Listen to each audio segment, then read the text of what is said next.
winter 2019.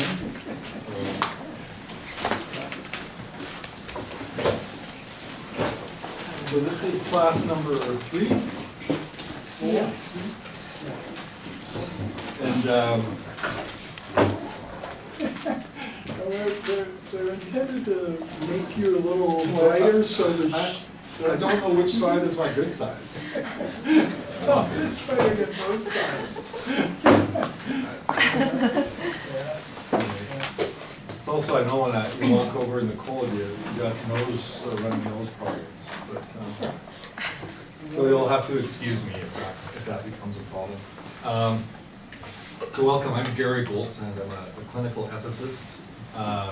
Dr. Solis has been kind enough to invite me to share in questions about the ethics of our potential futures for a few years now, so I really appreciate the opportunity to do it. It's nice to have a full classroom. One of you will end up in the middle seat at some point today, but I won't tell you when or why. But I thought before getting into the lecture, I'll just tell you a little bit about myself, and then I don't want to make you uncomfortable, but I want to ask you to think about an ethical question that might have been going on in your head in the last days, based on what you've heard from this course, or maybe over recent months or years, as you've looked at the present and looked at the future and decided that the future probably is coming our way. And I think what this course tries to do is tap into the obvious ethical questions that are going to arise. They've already arisen as new technology comes. But very quickly, I'm a clinical ethicist, almost every clinical ethicist in Canada, and I would say there are perhaps 75 of us, got into the field accidentally. Health ethics is still not an official profession like being a physician or nursing, but many hospitals have adopted ethics committees or ethics services that are supported by an ethicist in recognition that working in healthcare means you've got fairly regular, difficult decisions to be made in collaboration with other people. And so really the goal is to recognize recurring ethical issues, attempt to marshal the resources from the history of philosophy and around every university department to address those problems. And then in the end to give advice around a situation, either how to perhaps solve this issue, what a reasonable solution might be. We've got no power, just the power to advise. The decisions remain part of the clinical team, patient and physician, and the people around them. But clearly it's a field that attempts to support people who are navigating their way through the system. Part of the accident that happened is I was a student of world religions, so comparative religions. I thought it was interesting, why did certain people adopt certain practices? How did it make them believe and behave? And I was doing a master's degree. I just happened to write some papers on abortion and euthanasia, which are in some ways the classic health ethics issues, from the perspective of different world religions. And that helped me enter this field and recognize that there are a lot of tough questions. One thing that was also happening in the early 90s was the Human Genome Project, which in some ways is a major predecessor to what we're talking about as we get more and more advanced in our scientific understanding. What doors is it going to open up about what is possible, and how shall we make decisions? Is it just the same old, the way we've made decisions as a society around all of the technologies we've produced so far? Or is there something different about advanced science or technology that has the potential to radically change human life on the planet? Do we just let it happen in some haphazard way? To what degree do we think about it? So before going into the lecture, I hope you don't mind, if we just go around the room, if you just remind me, or tell me and remind everyone else of your name. Maybe just say quickly your program, and if you're comfortable, just say one question that's been burning for you concerning what to do with the new technology that seems to be upcoming. And if you don't have a question, that's fine. You can say pass. So for no particular reason, start on the left and go counterclockwise. Hello, my name is Manal. I'm in biosci right now. Honestly, I haven't gotten enough time to think about an ethics question. I guess one of the issues that I guess the first class Dr. Solis was talking about too, in how AI might replace a big part of the role of doctors and physicians, and then it'll bring into question more on the soul, I think we were talking about, and how to heal the soul. I guess I'm interested to see how medicine kind of turns to look at those types of things that, you know, now are really based on science, and soul isn't something we really talk about, so how that's going to play a part into the future. Yes, excellent questions. There's always been a human angle to healing and medical practice, and it's a worthy question. What happens to the concept of the soul, whether that is describing something actual or metaphorical when we're using technology. I don't want to assume that technology can't have a soul. My name is Ravleen, and I'm also a biosci student. Actually, this morning we were in class, and someone posed a question about genetic modification, genetic engineering, and we were kind of talking about CRISPR and mosquitoes and things. But if we were to move on and apply that onto in human medicine and things like that, then we can see how to what extent can the human genome be modified, and should that be allowed, especially with things like the patenting and stuff that's the states. That's an issue. Yeah, and so the key, you know that you've got an ethics question when you started with the word should. You know, what should we do? And it really is the interest. I mean, it's hard to answer before you know, well, what will we be able to do? What will actually be possible? But those questions go hand in hand. As we figure out what might be possible, hopefully somebody's asking the question, what should we do, or what should we not do? And sometimes the answer is nothing, or do you just let it organically permeate the society through a market or other means? Thanks. I'm Craig, and I study computing science. One of the big issues that we come across occasionally is the issue of AI and ethics. Specifically in this case, if it needs to make a diagnosis or a split-second decision, how do we inform what's the right decision? Can we even put a right decision into an AI? Or just the issue of how to get that human element of ethics into AI, or even if it's possible, and just try to rectify that issue. Yeah, and I would take it even further. Is the AI independent? And to what degree do you feed in each and every decision? And to what degree do you let AI be independent?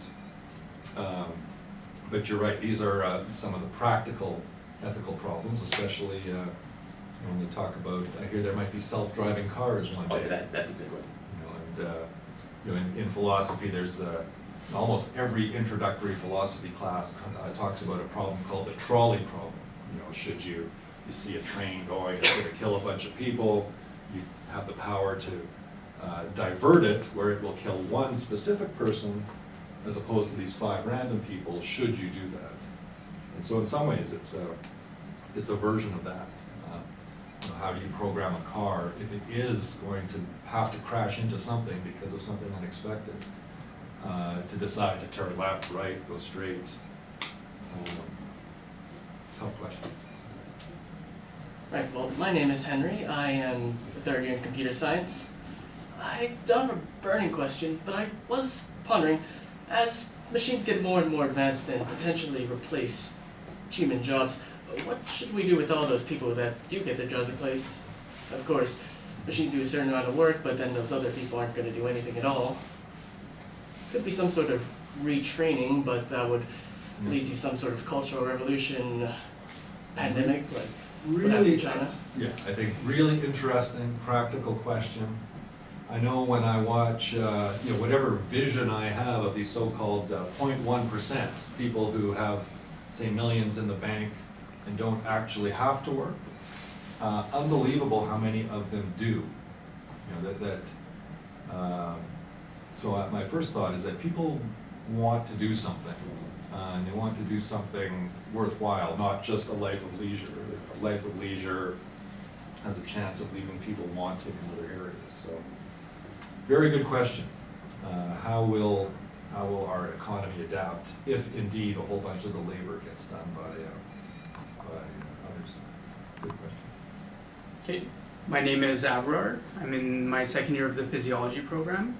And I actually had a very similar question to what was just asked about genetic engineering and the emergence of new technologies like CRISPR-Cas9. So yeah, I was interested in, I guess, exploring the ethics of whether or not it would be acceptable to prevent the onset of certain human diseases via genetic engineering, and to what extent would we define or draw the boundary between what is considered a major disease and what would be considered perhaps a cosmetic procedure, or like the creation of designer babies.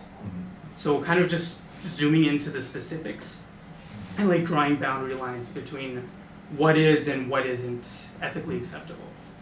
Yeah, again, classic questions that we've been facing so far, even with the technology that we have about, how do we diagnose things that with babies in utero, what decisions do we make about it, what can we say about potential treatments now and in the future,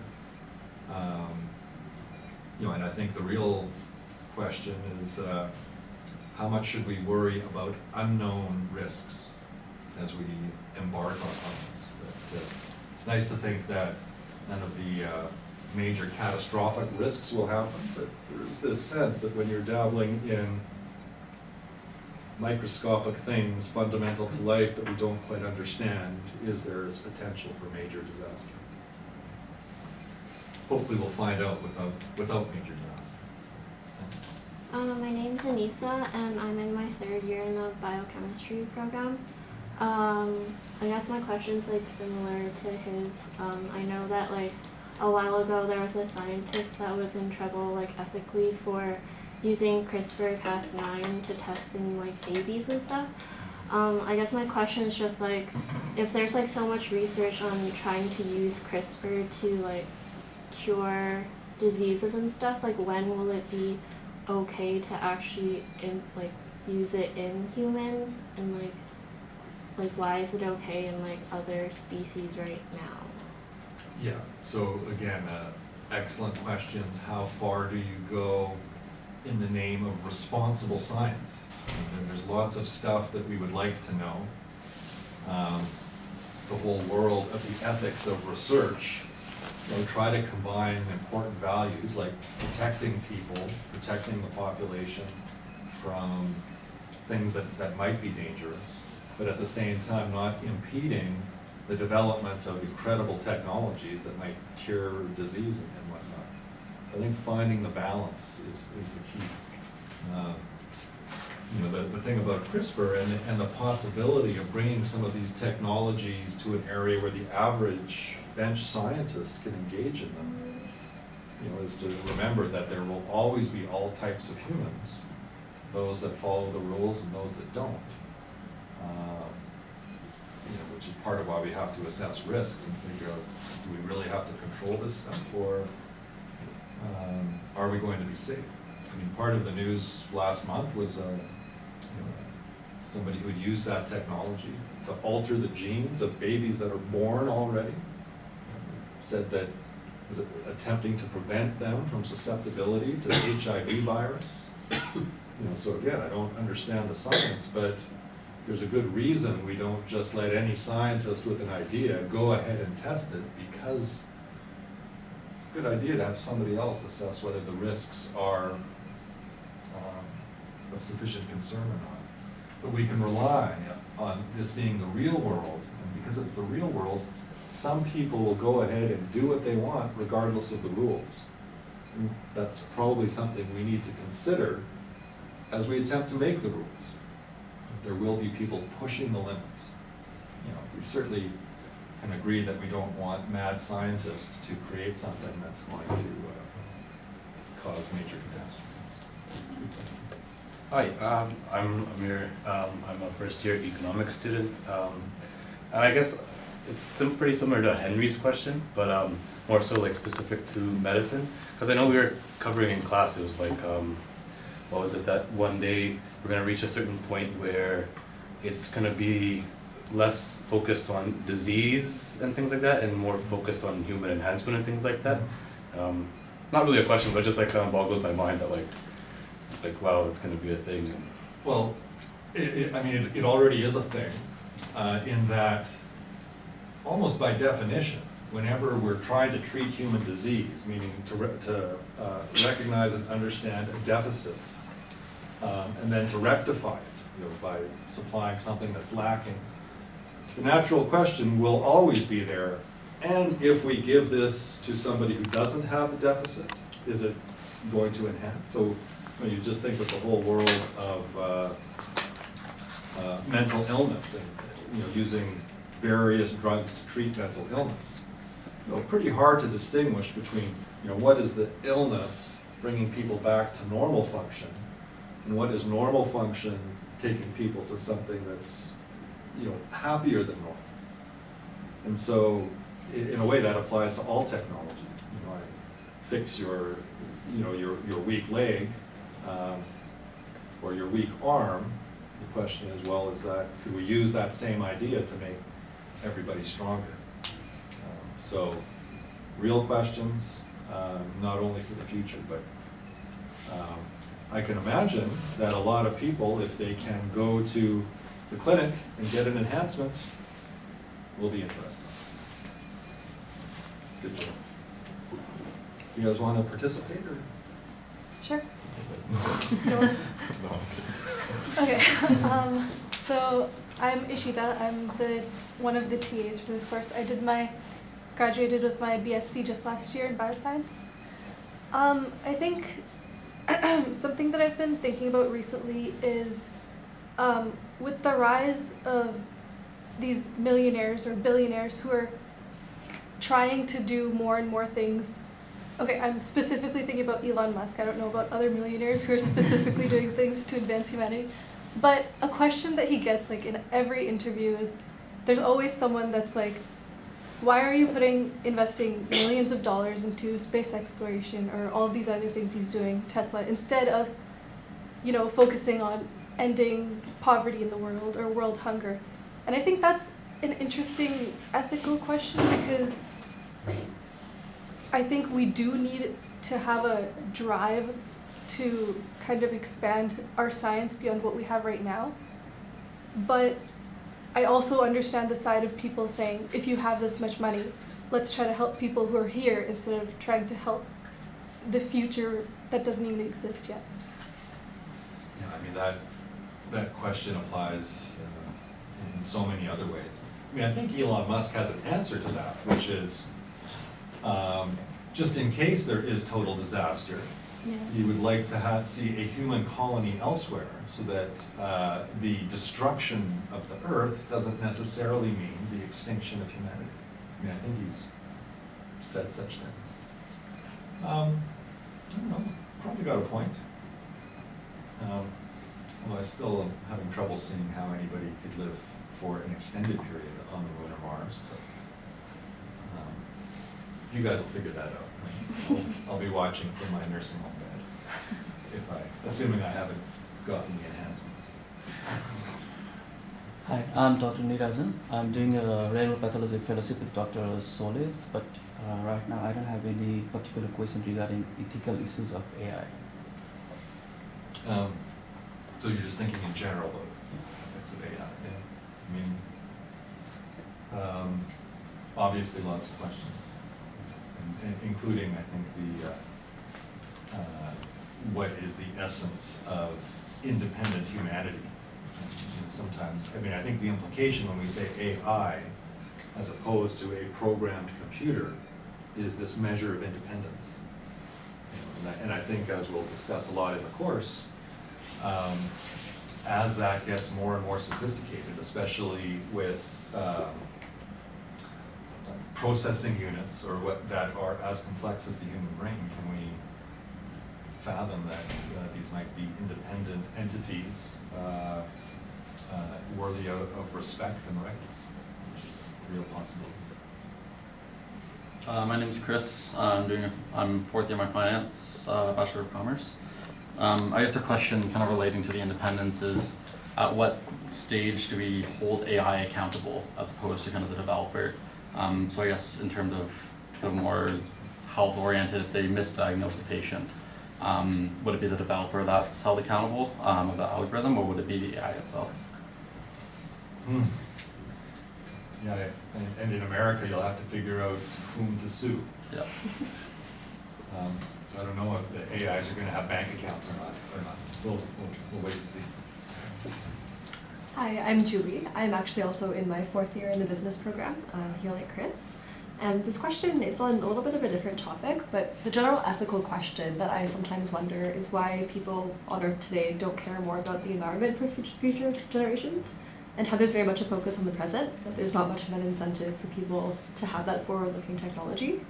What made me think of that is I know that Microsoft hosts this AI challenge every year for people. I think it's open to anyone in the world to submit like a solution they have to a cutting-edge problem using AI and then helping them develop it. Would be X Prize, that idea. Yeah. So I think it's kind of interesting from the background and perspective that I bring to look at how companies are trying to find where that incentive is to actually solve problems that humanity faces as a whole using AI and the technology that's upcoming. Yeah, well, lots of good questions. Why? What makes people more self-centered or more community-centered? I'd say that one of those sort of eternal questions that I think most of us accept, that every individual has the capacity for both, to look at the whole, but all of us are sort of trapped inside our bodies, and I think can understand that sometimes selfish needs are more immediate than greater needs. So I think it might have something to do with that. Most of us agree that we're much more likely to act on the problem that's happening right beside us. And then we also, I think, have a natural inclination towards bystanding, where we're really hopeful that someone else will do something about this problem. Okay, I'm Caleb. I'm in my fourth year of the biochemistry program here. I think my ethical question relates to, well, I think what you already mentioned before, in that how certain people can get, if it was available to them, enhancements.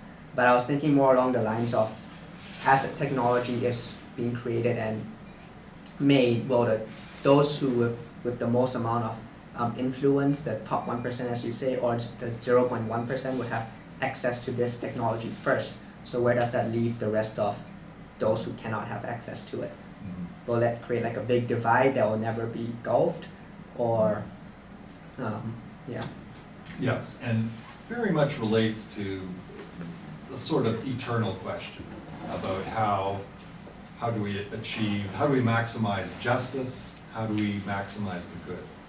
We humans really like the idea of justice and fairness, but we also like the idea of the best of us, or the perceived best of us, to have unfettered access to progress, to move all of us forward.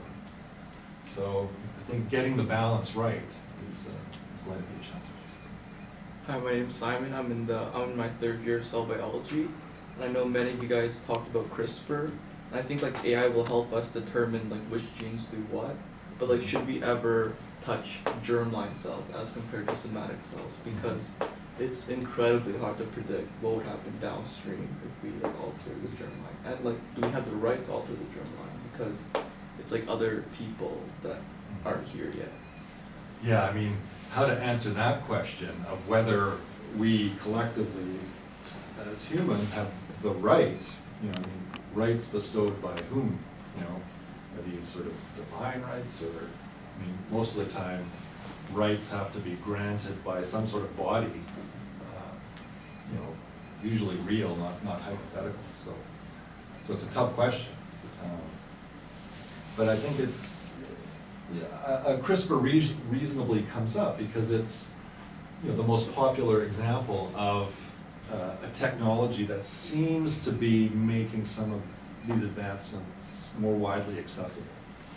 You know, and that's part of the question. It's a luxury to discuss this while most of the activity happens in labs and in science, but it's pretty inevitable that, you know, that this will grow, and that we'll only have some measure of control over it. You know, I mean, a lot of this idea presupposes that we've got the ability to control things. So, anyway, great set of questions. I noticed that none of you brought up the you know, the other vexing questions that when you take human enhancement a little bit farther, you know, and the possibility of you know, highly developed computers with really powerful brains, perhaps being independent entities, and then the possibility of biological humans merging with them in some way. Yeah, I mean, it's a little more distant in the future. It's harder to put your finger on it. But I think when you listen to some of the predictions that are out there, it's another thing we can consider. Did you want to add anything, Dr. Solers? Well, I'll just point out, this seems kind of like from an opposite vantage point. I've been thinking a lot recently about conflicts of interest in medical journals. And it seems like without added help, the human beings involved cannot solve this. It's a choice where you send your papers. If the journal is too tough about conflicts of interest with you, you'll probably never go back to that journal.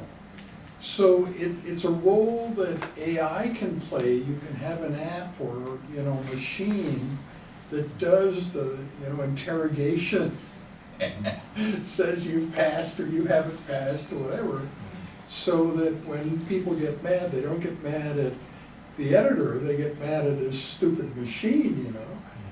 And there must be a way to get that right, to kind of move the field forward, because right now there are all sorts of powerful people who simply lie about their links to pharma when they send in papers.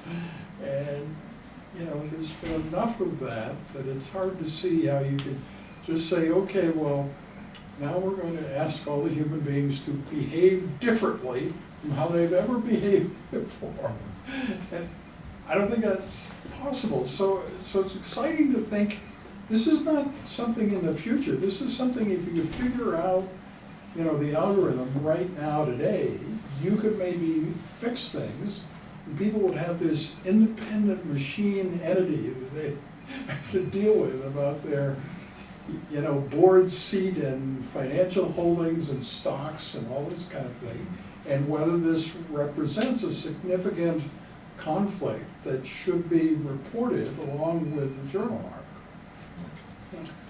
Yeah, I mean, again, a real issue, conflict of interest is part of being a human. To know where do our duties lie in any particular moment, because a lot of us have multiple affiliations and duties, and it isn't actually clear. You know, and so one of the other themes is ethics really different in the future? Or is this an example of sort of eternal questions that vary a bit from century to century with different realities? But in some sense, humans have been struggling with this, how to get the right balance between respect for self and respect for community, you know, throughout history. You know, armed with natural senses of justice, understanding of, you know, at least to some degree, of human desire. What do we humans seem to want? Probably a recognition that pure rationality, pure logic, does not tend to govern most humans' behavior at all times. It's almost, you could argue that being human almost involves a particular abandonment of logic in favor of that which you love or where your gut tells you. So these are all of the things that we have to face as we go forward, figuring out, do we make rules? Is this a matter of professional regulation? Do we use the criminal justice system to threaten individuals if they transgress? All of these questions. So before I get into the slides, so I've given you a copy of the slides, and so feel free to make notes on that. The other article, just that framework for ethical decision making, I just invite you to have a look at it. You know, both of it's mainly there to introduce the basics of ethical theory to you as you. So we'll discuss it a little bit more next time, which I believe is next week, I think next Tuesday and Thursday both. So have a look at that, and we'll discuss it a bit at the beginning on Tuesday. And so now I'm going to go into the slides. Feel free to interrupt me at any point. I expect we should have at least 10 or 15 minutes at the end to discuss it. So I call this ethical prepping for our technological future. I'm even aware that the word prepping, I'm not sure that I would have even considered using it 20 years ago, but it has become, it's entered our lexicon like so many other words. In this case, referring to people who fear the end of the world, and the preppers are the ones who build the bunkers in their backyard. Do any of you have a bunker in your backyard? Yeah, wow. Unprepared group of students. Yeah, don't, be careful who you tell about it. So just starting out, the problem, the ethical challenge is really starts with understanding the rate of change. You know, I think we've been introduced to Moore's Law. You know, we can look back 30, 40 years, see a pretty reliable doubling of computing capacity, meaning the amount of information that can be held in a particular unit doubling every 2 or 3 years. We understand the nature of exponential growth, and if this continues, we can expect that within a couple of decades, our brains will be apparently less powerful than the computers that we have. And to really think, well, what might this mean? You know, I think there are a lot of questions that can be asked, one of which is, will Moore's Law continue? You could argue that, well, we've just been in a particularly creative phase, you know, where the technology explains that we figure out how to put more data on a smaller piece of physical structure, but that it might stop. In 5 years, we might hit a lull and not get any faster for a few years. So I don't think it's inevitable that the curve continues to go up and up and up. At some point, there needs to be a limit. But I think it illustrates to you how maybe times and our contemplation of the future today are a little bit different than they've always been. You know, I mean, humans have been warning about the impacts of technology for a lot of time, including that the invention of the calculator would prevent us from being able to add and subtract, those sorts of concerns. So pretty good history that most of the technologies that people were concerned about didn't end up being the disaster as far as we can tell. Does anybody think that calculators have wrecked our ability to do that? Probably. Slightly decreased? Yeah, I'm guessing that maybe you don't know your times tables quite as well as you might have. Maybe you stopped at 10 and you would have gone to 20. You could have given 17 times 13 like that 40 years ago, but now you got to think about it. Anyway, I'm not sure that's a problem that changes humanity. We're just a little bit slower to get that number.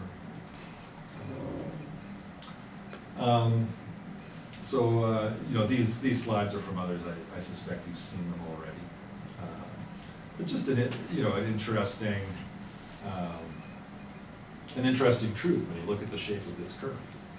And then when you think of the power of what's in this, and that it would have taken a garage when I was a kid to house this type of power. In fact, you probably you would not have been able to build a computer like this. So it's pretty amazing. I'm not sure how far it will go. Not sure what the next step is. I've got a teenage kid. I asked him last year, what do you think? Do you carry this thing around? Is the next step, will it become a part of your body? Will it, will you have a little thing that shoots out a hologram? And his instant reaction was, well, he couldn't imagine anything different because he says he needs the size of the screen.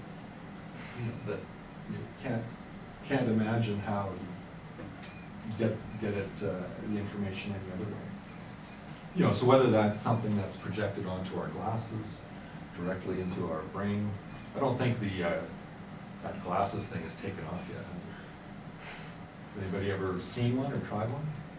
Google Glass or like AR glasses?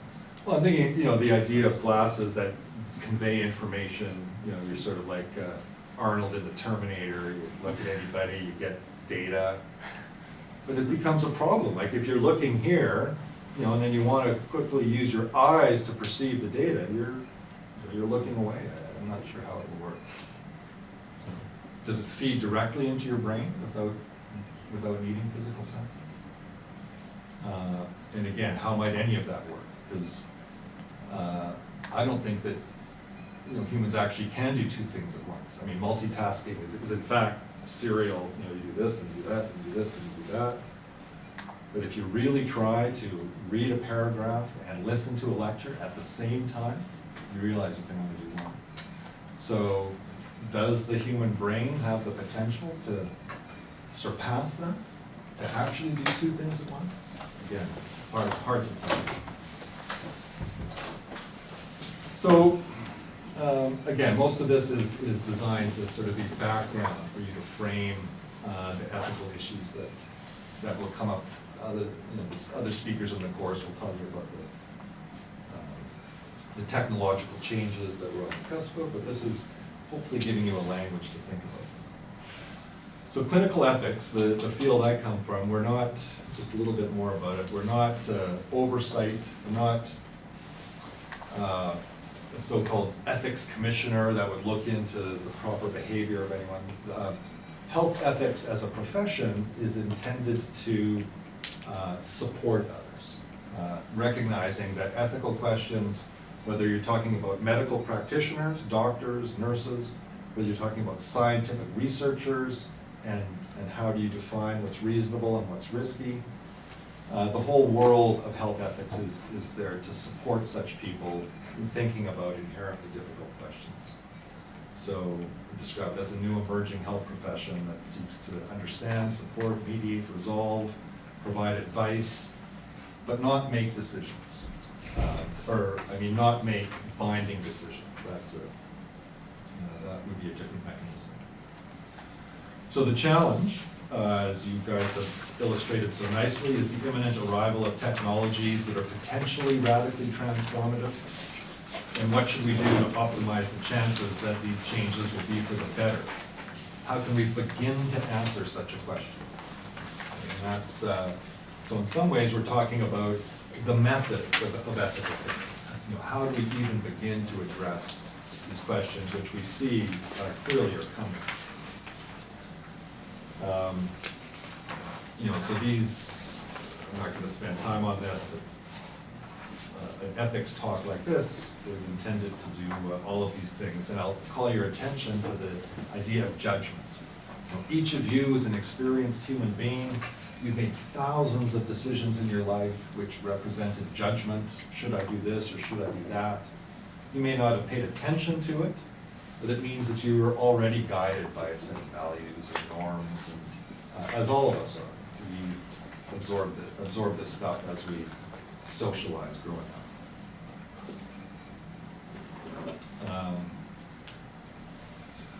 So when we think of an ethics for the future, what are our tools? So how reliable are our tools? What risks are worth taking? So a big problem, as you'll see, is in our attempt to determine what's right and weighing the value of how good is something, how risky is something else. It's really hard to put concrete values on these things. But going forward requires at least some risk-taking.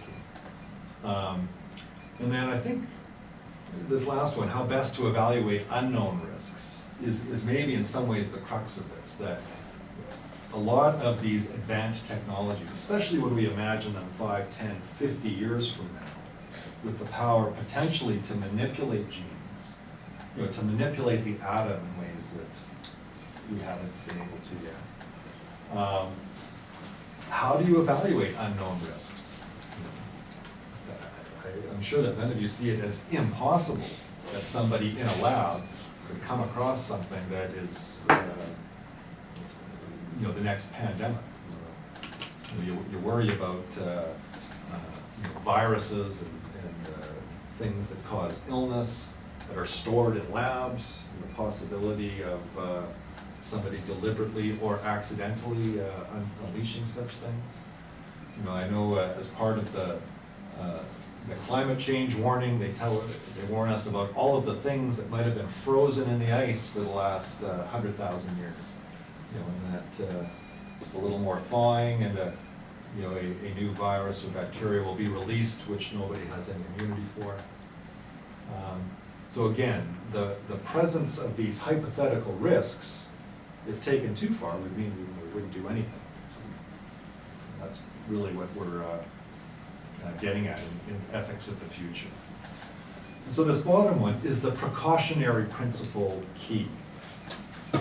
So the precautionary principle is an idea in philosophy that basically addresses this question: how exactly should we estimate the size of unknown risks? So described as, when an activity raises threats of harm to human health or the environment, precautionary measures should be taken, even if some cause and effect relationships are not fully established scientifically. So you can imagine when somebody raises the objection, that we shouldn't be creating Dolly the sheep, for example, which is just simple artificial insemination, that it could lead to somewhere that we don't know. That's an example that the onus shouldn't be on the people who are giving the warning to say that, to prove that this is dangerous. They would say the onus should be on the people who want to proceed to prove that it's safe. And you're always going to have that bit of tension. Sometimes I think it's another reason that maybe Musk's ideas are good is that we could use some heavenly body that is not in the world to conduct some of these experiments. Especially if you want to minimize the potential harms. So in clinical ethics, we're not only thinking about what is right, although we try to do that. We like to be right. And by right, I mean sort of clinically or scientifically correct. That there's a lot of information out there, here's a problem, we identify the problem correctly, we identify the solution correctly, and you get it right. Now, a lot of the questions you probably noticed, it's really hard to know what is exactly right because of their complexity. So sometimes in ethics we have to settle maybe for the concept of good. Well, we don't know if it's right or best in the long term, but for now, all things considered, proceeding in this way is justifiable and at least advances certain human goods. So just to think about the slight difference between that in a lot of this stuff, while we'll want to be right, there's nobody that is going to be able to say with certainty what the risks are, whether we should or should not.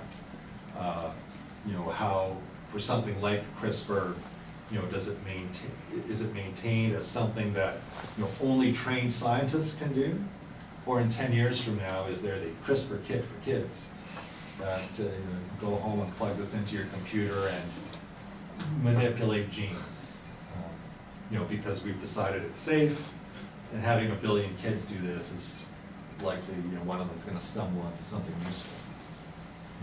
I can't imagine us being able to be confident enough that that's going to be a good idea, but you never know. When you're doing ethics, because you don't know if you're going to be right, the balance, the metaphor of the scale, weighing and balancing is an appropriate one. That's what you do when you're trying to entertain the practical question, which is, should we proceed with this technology or not? And if so, what regulations or limits or precautions should we put in place? Then the next question, well, who is we, and how do we put those in place? Is it just governments, or is it other regulatory bodies? Is it professional associations? Hard to tell. So, a bunch of ways of thinking ethically. It's good for you to be aware of what might be called the principles of biomedical ethics. These arose in the world of health and medicine in America in the 70s. But so the first are 4 general principles, and these are seen as useful to health and science in general. And the idea is that we always want to uphold these principles. So in this case, the principle of justice. We want things to be fair. We want people to be treated relatively similarly. Beneficence, we want to bring good and benefit to people. Non-maleficence, we want to minimize harm. And respecting people's autonomy. What is it that they want? How well do they understand what they're asking? And is there any reason for the powers that be to say no to such people? And the way the principles work is that when you've got a dilemma, that something you've identified where you're not quite sure what the right thing to do is, you can begin by asking yourself, well, if we just respected the autonomy of the main decision maker, what would we do? If we just thought about maximizing the benefit and minimizing the harm, what would we do? Or if we just wanted things to be fair, what would we do? And in most dilemmas, one of those principles, either what the person wants or what's good or harmful, will jump out as potentially more compelling than the others. And and then you'd build an argument around that. So I found that they work pretty well, these principles. If you really think about the demands of each of them, they help get you to another sensibility. And so in some ways, one could question whether these are in fact eternal principles that can be applied anywhere and at all times, or are they just particular to our time and place? Any way you cut it, I think they're worthwhile, helpful in decision making, but not the only way of doing ethics or medical ethics or health ethics. So the next one would be another example. So sometimes you don't think about the rules or the principles. You just think about what is a good outcome to this apparent dilemma or ethical problem. If whether it's concerning a patient or a research subject or a question about technology, you can usually sketch out, well, what would we like to see in the world with this? And if you can get a vision of what the outcome ought to be, you can then work your way logically from where we are now to that outcome. And that, again, is a totally legitimate way of ethical thinking. You might call it outcomes-based thinking. I try to avoid technical words because nobody wants to hear the word utilitarianism, but it's an example of a philosophical approach, championed by some British guys in the 19th century, mainly, and in the 20th century. That the way we get to the good outcomes is by maximizing the greatest good for the greatest number of people. So a lot of people have heard, so that's an example of an ethical method. Pure utilitarianism says the right thing to do is that which brings the most benefit to the largest group. And there are some people who, I'm mainly thinking of professors in universities that walk around and declare themselves utilitarians, suggesting that if you ask them a question, that's the framework they're going to apply. Whereas I often think, do we really need to declare ourselves a member of one camp or the other? Because that seems to me, if you've got a tough decision, you want to come at it from multiple angles. You want to look at not only the outcomes, but also what are the principles that might get us there. Not only that, but we have some examples where if you're thinking too much about the greater good at the expense of the individual good, that becomes a license for what? I'm thinking things like murder. If for the greater good, it's good to get rid of these individuals, you can justify a lot of things. And that's exactly what has justified some of the more famous genocides in our history. For the greater good, we should get rid of that group or that group. Narrative ethics, again, another thing I'd encourage you to think about in two different ways. The narrative of the individual. So very often if you're talking about a research subject or a patient, their life story, who they are, their health history, might be helpful in figuring out what to do with this patient. But I think more importantly, you're looking at the stories of societies. Whether you're talking about a Canadian society or Alberta society or the University of Alberta or the chemistry department at the university, they all have a story. And understanding the story that we're in, so it could be the story of science in general, the story of genetic research, the story of the history of research, where quite a few instances in history of scientists that were more interested in the work than the people who were involved. But narrative ethics is an understanding that we're always doing our ethical deliberation within some worldview that we might be specifically aware of, or it might be working in the background. So I think my advice, if you are facing a tough question, and when I mention the words ethical tools, these concepts are what I'm talking about exactly. These are the tools of ethics.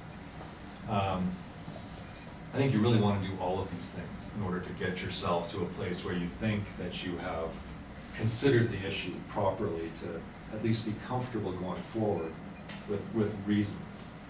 So other things to be aware of, rights and duties. Rights are an interesting concept philosophically.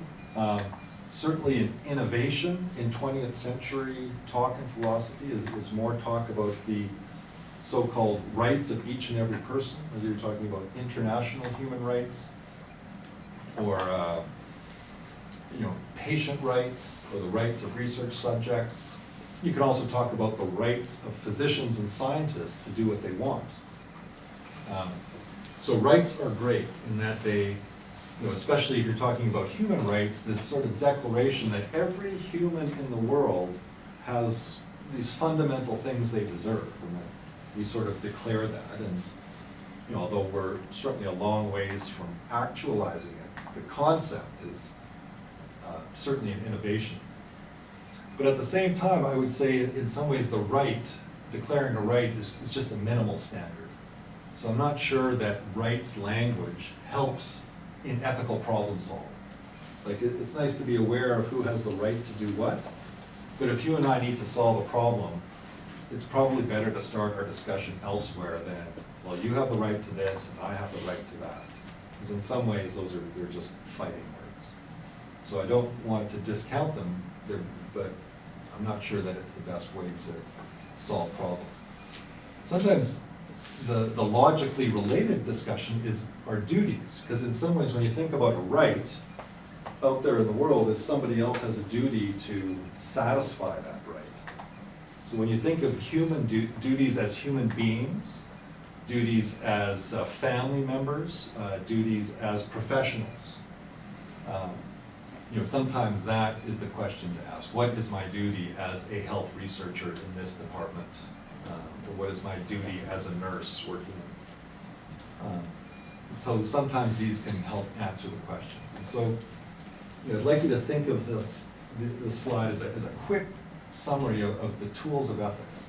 So that last one, religious sensibilities, is the recognition that billions of humans still see the world through a particular lens, traditional religion. It might, many religions are based around some supernatural or almost magical event, requiring a leap of faith, and are deliberate about that. Interestingly, a lot of scientists or people who are not religious see themselves as not as clouded by such things. But I would argue that if your commitments are to rationality and science as the things that are more likely to lead you to truth, in some ways you've made it a faith commitment that is likely to be the case. So I don't think that any of us can escape this truth that we kind of have to choose how to frame our beliefs. And when it comes to health ethics, the idea that if the patient in front of you, if you're a health professional, is, wears, is of a particular religion or a particular belief system, we should be able to cater to that, at least to some degree, as part of helping them, giving them what they need. And so for at least some of human beings around here, in the health system, that's what we're going to do. Think about their religious sensibilities, at least in the background. So for me as an ethicist, I worked for 15 years at the Royal Alec Hospital. You can imagine how for traditionally religious people, who really believe in the power of prayer to invite the divine to change things in the world, you can see how illness and death provide a real challenge. A sense that, even though this person's been diagnosed with this terminal illness, and seems to be on the road to dying, part of their worldview is to hope for the possibility of miraculous healing. And then the interesting thing is that, the hardcore scientist doctor who's been working for 20 years will almost certainly be able to tell you a few patients whom they were sure were going to die and then didn't. And so do they use the word miracle? Well, I'm not sure. And that's where it gets down to this idea that almost all words have slippery meanings. Does a miracle have to be divinely ordained to be a miracle, or just merely mysterious? We're not quite sure how this happened. But I can tell you, in the world of healthcare, at least a small percentage of people are going to seem to have miraculous recoveries. We can't understand why. Anyway, it's just an example that sometimes I think religion is painted as sort of an on-off thing. All of us in this society have things we've made commitments to, whether that's explicit or not. So I think this slide just has a little bit more on the approaches to principlism.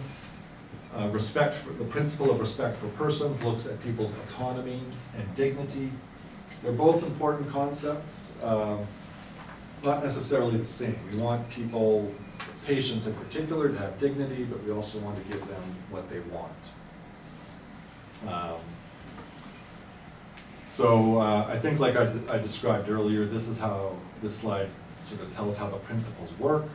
We ask, what does each one demand? When they conflict, which demand is more compelling?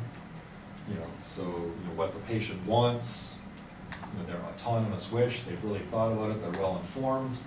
It isn't what you, the physician, think is best. How do you figure out whether do you insist on doing what you think is best or what the patient wants?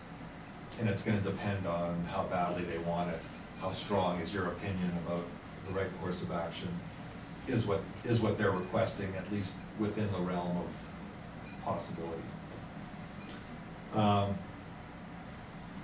And then the activity that once you've started doing this thought experiment with principles, you're going to be weighing and balancing to try to figure out as rationally as you can which one makes sense. And reflective equilibrium is the state. It's described in the literature, particularly by John Rawls, a philosopher of justice, that once we've done this deliberation around any ethical issue, the decision point comes when we've got some equilibrium. We feel that we've taken in all the information. You can't be certain about the principles and the outcomes, but you sense that you've considered it enough to be comfortable. And that state of equilibrium is where you want to get to when you're making decisions. And so this slide just describes the outcomes-based What's the ideal situation? How do we achieve it? How do we achieve that end? This slide is just a little bit elaborating on what I said about stories and narrative ethics. What does the patient value? What is their story? Who knows it? You know, and then what are the stories of this particular culture that we're in? So just a few more thoughts. Defining ethics, you know, it's a good question for us. Well, how much can we even know? So that would be the field of epistemology in philosophy, the science of knowledge. And again, you don't need to know the details of epistemology, but it's sort of good to know that out there in the university are pockets where they discuss these things. So, you know, a lot of what we're doing in ethics is in the background is, well, what is knowable and what's not. I want you to be aware that the difference between descriptive ethics and normative ethics. So very quickly, descriptive ethics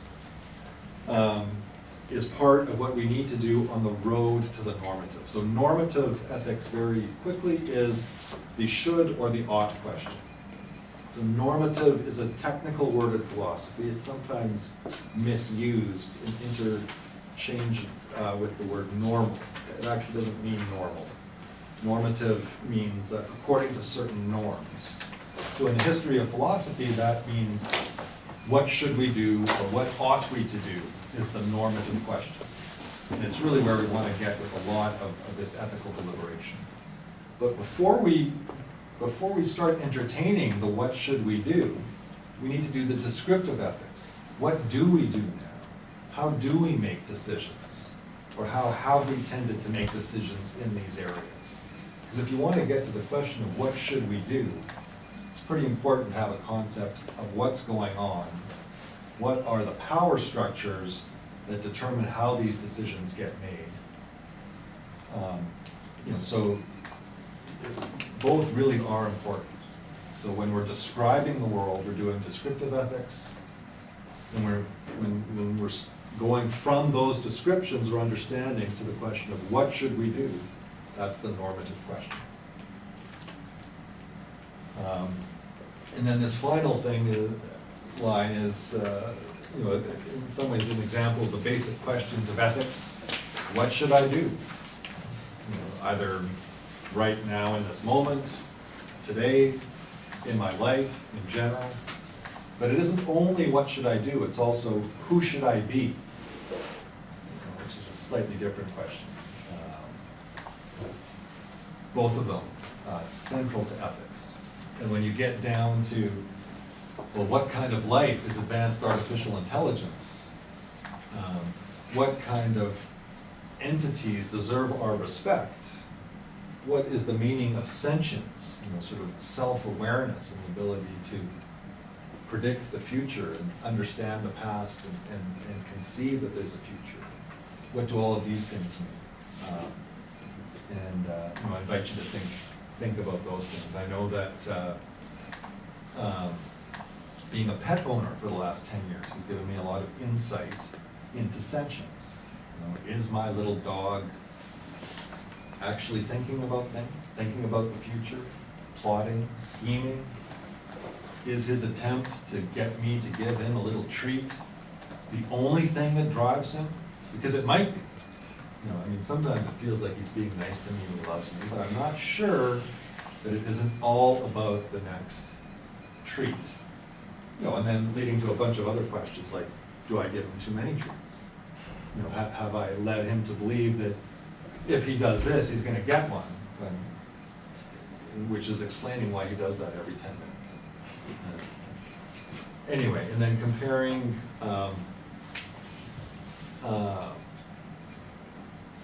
whatever we can learn about sentience, because especially when you look at the higher animals, whales and dolphins and elephants and whatnot, horses, trying to imagine what might be going on in their heads, and then using that to figure out where do we draw the line between life worthy of respect and artificial entity not really worthy of respect. That's what's getting more blurry. So other things that, all of this emphasizing, thinking about what's good and bad, right or wrong about the future, is built on what we humans know. So empirical, meaning what do we know, what can we verify scientifically, and conceptual, what can we imagine?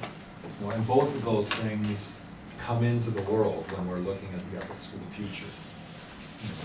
And I'd also say that empirical, verifiable physical science is helpful in the descriptive ethics task.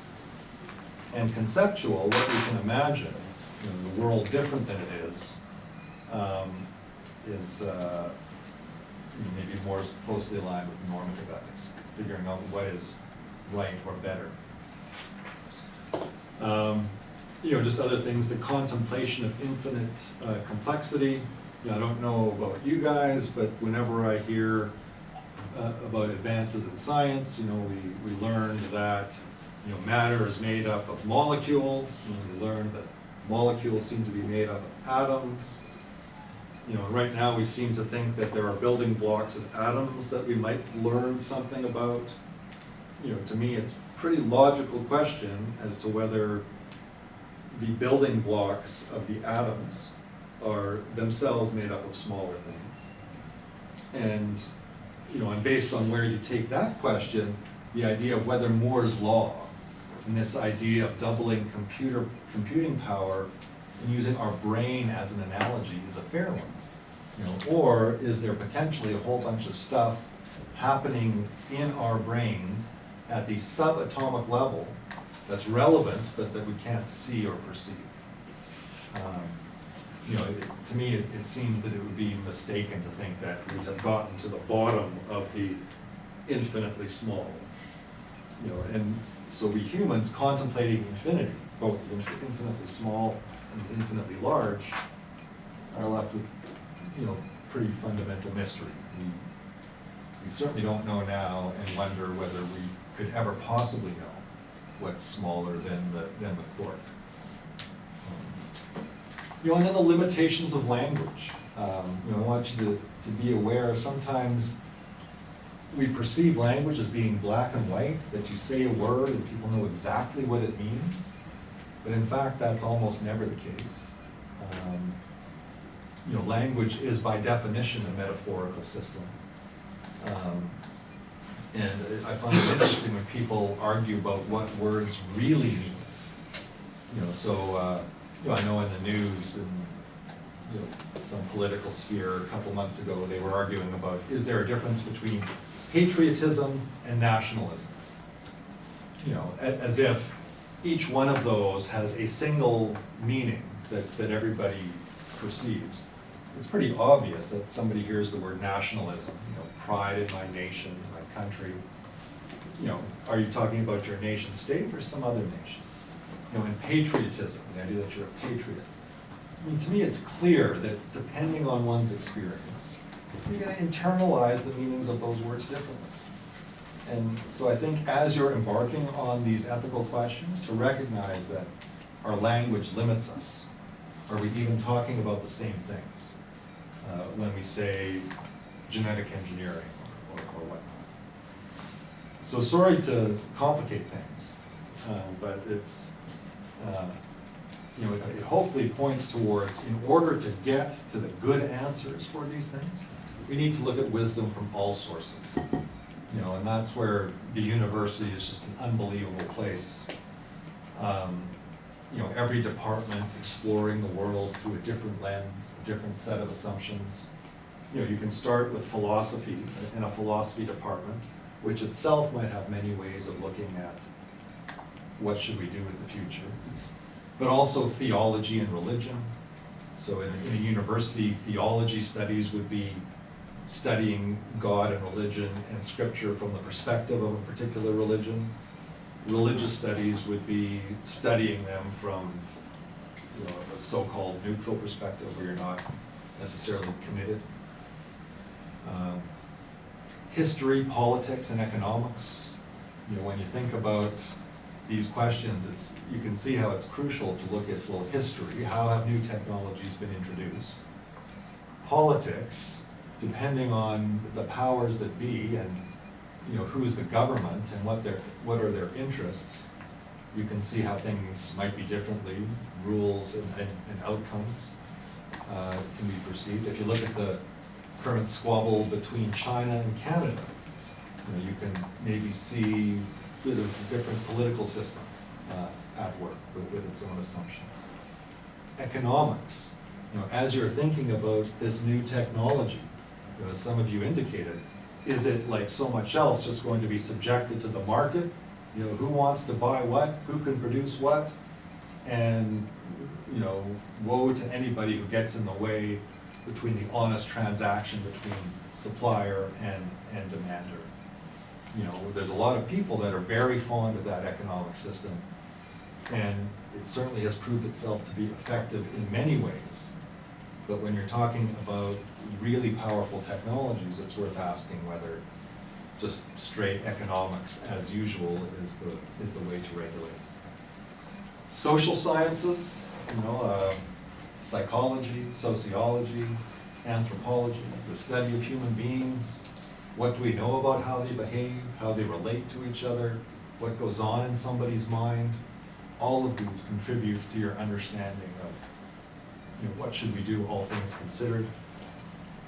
Law in the professions. Law is this attempt to codify what it is we think we know in some binding ways to order society. You know, law is often seen as like the ultimate arbiter of things. You know, what does the law say? We need to respect it. But at the same time, the law is intended to be not fixed for all time, but addressed by governments and powers that be to tweak it if necessary. So in some ways, ethics can be a critique of the law, and we should be able to recognize when the law is leading us astray. So obviously ethics is multidisciplinary, and that's sort of what I want you to think about as you're going through the course, developing the questions that animate you, and to recognize just how difficult it might be to come to answers. You know, how well do we integrate the lessons of history? You know, the warning signs. You know, is the fact that the scientists in China seemed to go ahead and create twins, a couple of human beings who have this genetic change. You know, he thinks he's made them immune from HIV. I'm sure that all of you would recognize that we know little enough about genes to think that, well, he may have had good reason to think that whatever manipulation he did was going to protect her against HIV. You can imagine real possibility of things that you didn't know that you were going to affect, that might be linked to that. You know, which is why normally it would have been a slow step-by-step progression of what's safe. Avoidance of foreseeable tragedy. We as human beings certainly want to fix the flaws that might enable technologies to be misused. Just these words, absolutism and universalism. I think there are many worldviews and ideologies that see themselves as universal, applying to all people at all time. You know, I think in the world where there's fundamental mystery and confusion, that it's dangerous. You know, anybody who thinks they've got the hold of absolute truth for all people is an idea that unfortunately we need to be wary of, and at the same time to be able to respect all of the people who live within those worldviews to the degree that we can. And then, you know, obviously saying something about me and my perspective, that really to go forward and get our minds around this in a constructive way, we need to think pluralistically, that the world happens in many ways and hard to know exactly. So we have 4 minutes left in the class period. You think might be useful to see if they have any Yeah, questions. I think I can wind it up there and give you guys a couple of minutes. Just if you've got any questions or comments.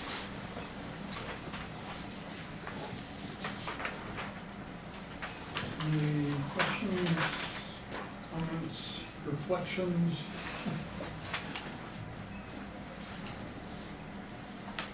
Okay, well, I mean, these are your general instructions at the end. Consider the ethical implications of each of the future technologies that you've discussed so far. What shall we do with them? And you're probably thinking over the next month about papers you might write in this course. You know, so if you have a particular interest in the ethical implications of some new technology, feel free to explore that. But any other thoughts based on what I've said so far? So just a comment and maybe a question for you. When we talked about defining ethics, you mentioned kind of what entities do we owe our respect to and how do we have the self-awareness to recognize that?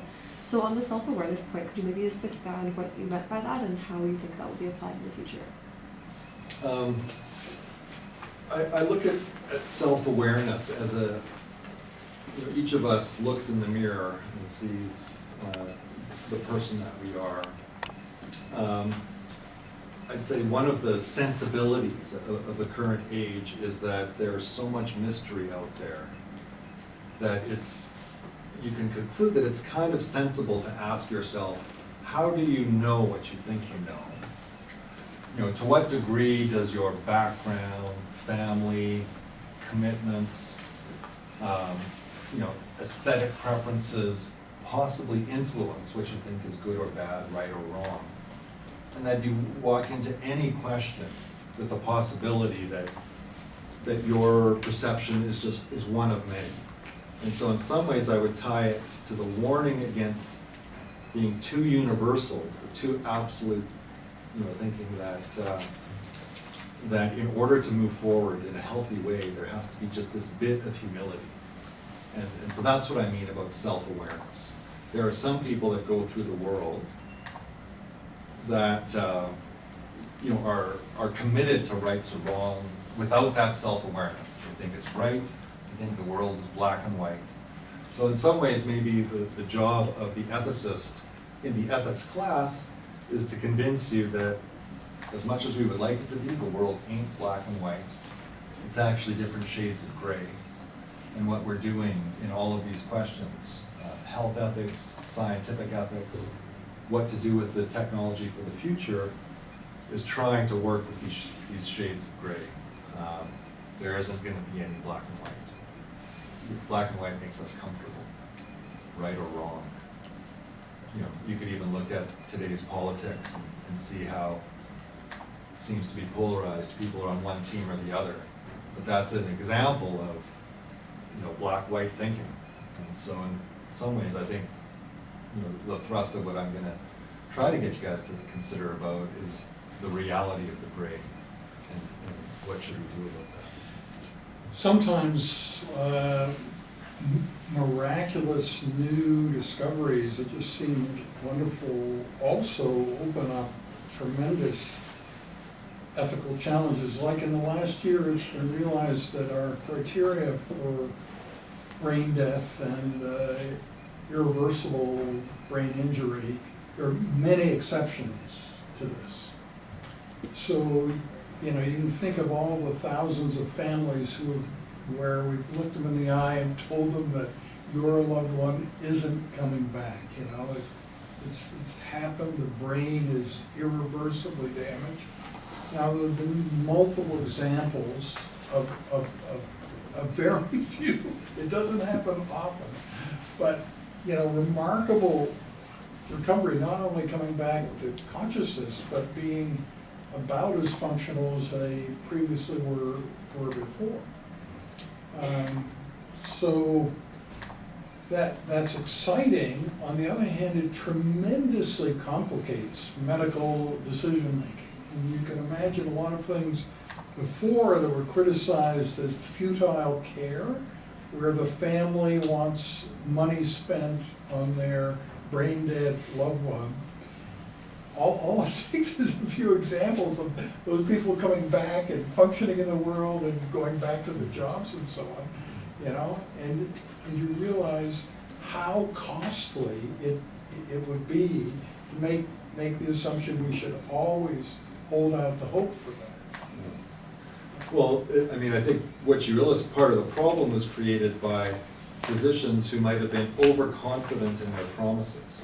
Yeah. You know, which I'd say is another example of, you know, maybe those physicians who, as human beings, are also inclined to this black-white, you know, they're brain dead or not. Right. But you're right, and one of the things an ethics service sees once in a while are people who have lost trust in the system and don't accept any recommendations that we withdraw treatment because of what might be the 1 in a million chance. Yes. 1 in a million, like it's not 1 in 100,000, 1 in a million chance that this is gonna be one of those rare people. Yeah. You know, I know I as ethicist have always had to account for that the really optimistic, hopeful person, you know, is entitled to hope that their loved one is 1 in a million. But I know most of my advice is that it's pretty bad decision making to think that you're going to be the 1 in a million. You know, we could argue all day as to what are reasonable odds according to some rational thing. You know, 1 in 100 is pretty good. You know, I could ask you each to guess what number I'm thinking of between 1 and 100. There's a chance one of you might get it right. But 1 in 10,000 or 1 in a million, it is astronomical. So anyway, one more point. Oh no, I was just. I just have one question. So like, do physicians have the right or the duty to like, when someone's in a cardiac arrest for like over, I don't know what time of it, do they have to say, oh, we shouldn't? Yeah, I mean, there's a long history in medicine that if somebody is on the floor and we don't know why, and we don't know their story, we're gonna try to get them back. At the same time, if that person was right at death's door anyway, we recognize it's not necessarily a favor after they die to go try to get them back. So we really try hard to know that about each person. But if there's any doubt, we're gonna try to restart. So the whole host of orders, do not resuscitate, do not intubate, so on, and depending upon the person's own wishes and so on, you would decide where to put that line of whether,